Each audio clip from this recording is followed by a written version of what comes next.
మనం అనుకుంటాం కదా, మా కష్టాలు మేమే భరిస్తున్నామండి, మా వ్యాధులు మేమే భరిస్తున్నామండి, మాకున్న అప్పుల బాధలు మేమే భరిస్తున్నాం కదండి అని అనుకోవచ్చు. కానీ నీకున్న భారాన్ని ఆయన మోయకపోతే నువ్వు ఇంత తేలికగా, ఆనందంగా, క్షేమంగా, మరి సమాధానంతో ప్రభు సన్నిధిలో కూర్చోలేవు, దేవుణ్ణి ఆరాధించలేవు.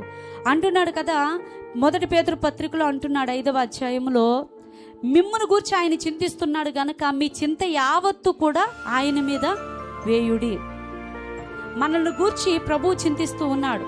మనల్ని గూర్చి ఆయన ఆ బాధ్యతను తీసుకొని ఉన్నాడు. మన భారాన్ని భరించడానికి ఆయన ఇష్టం కలిగిన మనసు కలిగినటువంటి దేవుడై ఉన్నాడు. లేకపోతే ఆయన పరలోకాన్ని విడిచిపెట్టి ఈ భూమి మీదకి రిక్తునిగా, దరిద్రునిగా రావాల్సినటువంటి అవసరం ఆయనకి లేదు.